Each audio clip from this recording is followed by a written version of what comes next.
Jeffrey Bezos. Nothing is evil in the beginning. Thinking you need to start your show with some wispy elvish person sounding all wise and shit. Who does she think she is? Galadriel? Oh, okay. Well then, narration.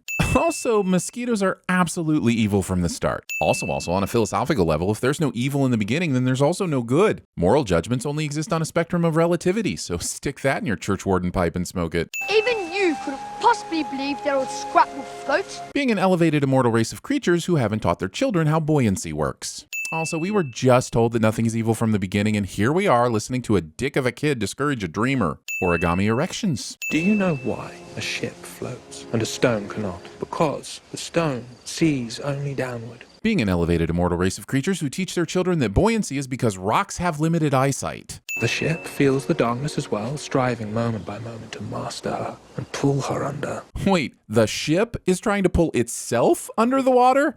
Elf logic is really confusing. But the ship has a secret. Please talk about scientific evidence. Please talk about scientific evidence. Please talk about scientific evidence. For unlike the stone, her gaze is not downward but up, fixed upon the light that guides her. That's not how ships work. Ah! Good to see the elves have invented hair clippers that can do a nice tight shave above the ear. Well done by all. How am I to know which lights to follow?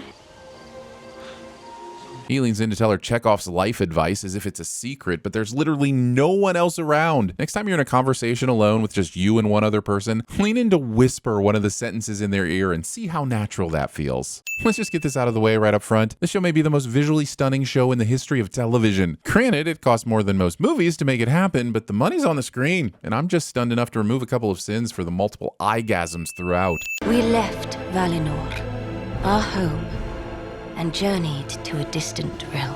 Establishing all travel by a giant map and a fantasy property cliché. Excuse me? You're just gonna throw us into a war against pretty big birds and dragons without warnings? Do you know how cool both of these things are? How are we to choose which side we're rooting for when there are dragons and super birds? I like them both. But also bringing an eagle to a dragon fight.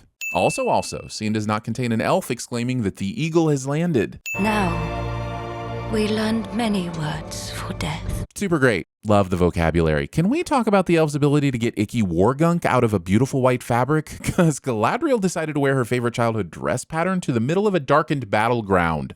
Who was the idiot that was like, I'm putting my dead friend's helmet at the top of the pile. Now watch as I ascend the memories of your recently murdered loved ones to do it. And marked his flesh with a symbol, one whose meaning even our wisest could not discern. You should have asked me. It's clearly either a butt crack or an apple, because Sauron's absolutely an asshole. Boom. Translated. His vow became mine. Stealing a dead person's weapon without a will. Because if the elves needed one more thing to contend with, it's the wind ripping them off the side of this cliff face using the capes to kite them along. Don't wear capes while scaling ice. Or anything, really. This company has followed you to the very edge of the world. Considering yourself an educated society, but still having people who believe the world has edges. We are there. Setting aside the paradoxical nature of anyone ever saying we are there, can we chat a second about Galadriel's plan? She's taking a fellowship of 9 elves to search out Sauron by just what? Visiting that one place far up north? And even if Sauron's here, then what? The entirety of your armies couldn't do it, but you really think you plus 8 is enough? I think we're supposed to respect our gal pal for this vengeance quest, but honestly, I think the line between bravery and stupidity is firmly lilting towards the side of the latter.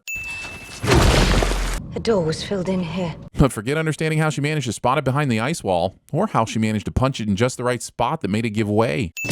Sheathing your sword when you are most assuredly in danger. Water. Wasting your store of drinking water to unlock the next clue in the escape room when you could have all just peed on it just as easily. This mark was left as a trail for orcs to follow. But it's in a side room designed for strange sorcery shit.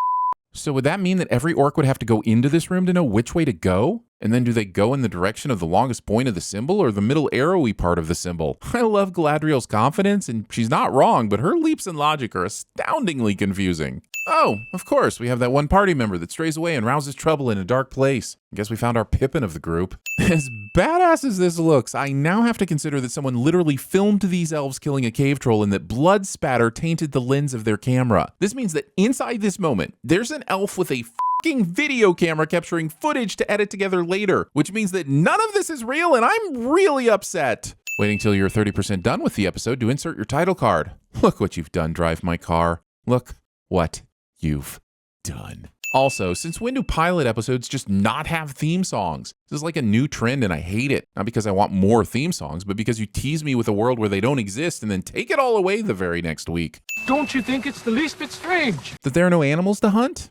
Nope. You're wearing dead cartilage kites on your f***ing shoulders. You can be seen and smelled from miles away. Come on, rattle your dags. Dags are the bit of dried feces that get caught in the butt wool of sheep. So when they speed up, they knock into each other and rattle. So the sin, as always, is noisy sheep. Good thing this baby waited for the all clear before crying out. Too bad they didn't have that technology in the Quiet Place movies. Being this aggressive with sacred text. These are hobbits played by actors, which means this rabbit is either CGI or insanely huge. I had a quick look around the interwebs, which is very dependable on facts, and discovered that the Flemish rabbit exists. No rabbit should be that big. Glory, glory, and splendor. Discount Frodo and Sam. Okay, fine, there's an 11% chance I will absolutely fall for Nori and Poppy and adore them, but that doesn't mean I can't see that this show is trying desperately to give me stand-ins for all the characters in PJ's movies. It's 100% gonna work on me, but I'm still sinning it, damn it. For centuries they have swept across crag and crevice. Narrating your own speech writing out loud to yourself like you're a teenager making a diary entry on a CW show. The tree cares not about your fancy wordsmithery, Elrond.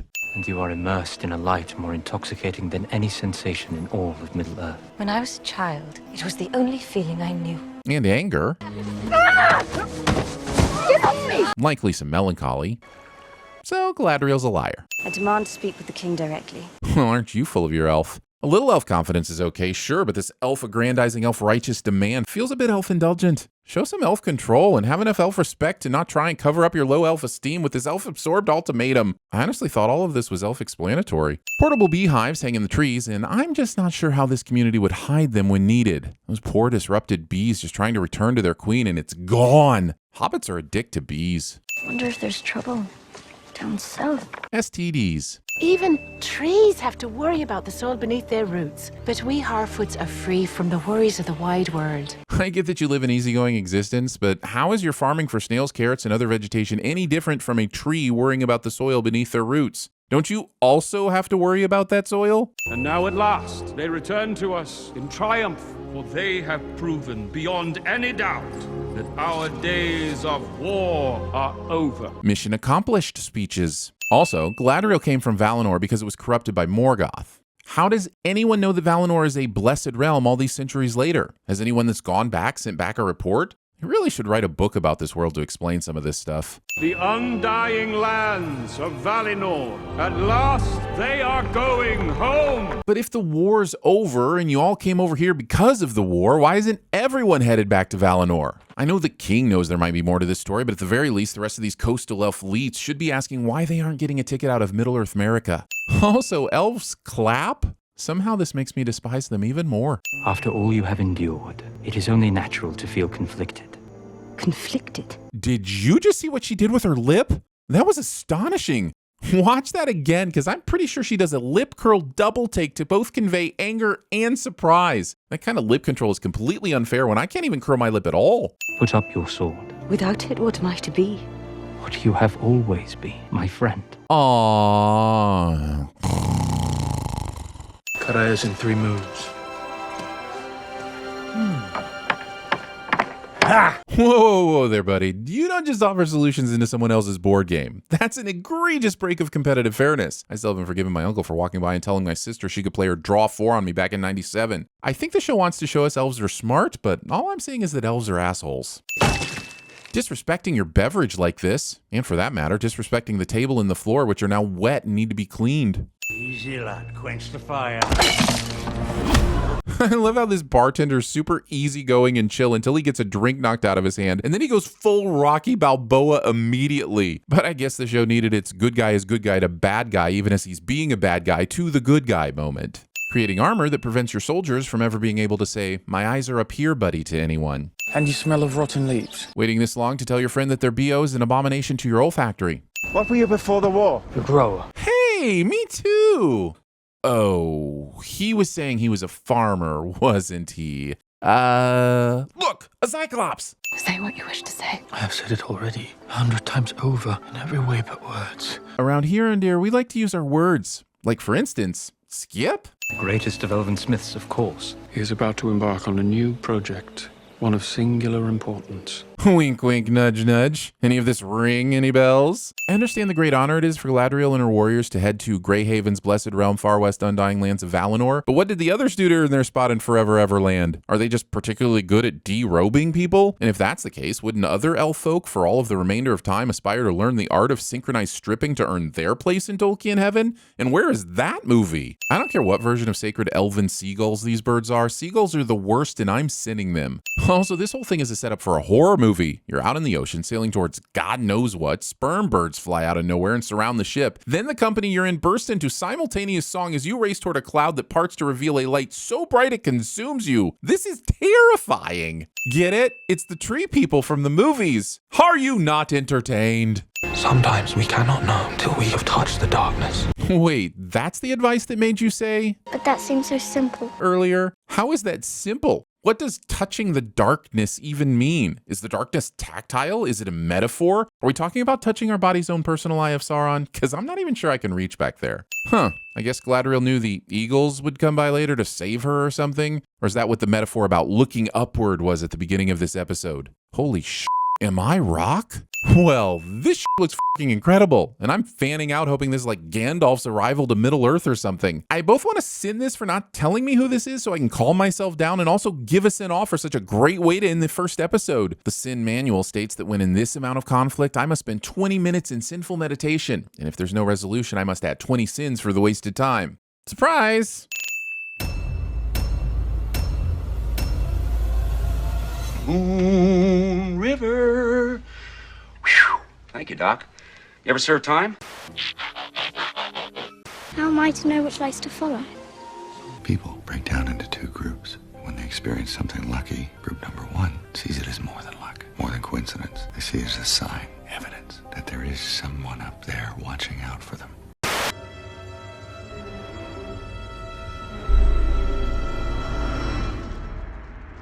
You all know the drill.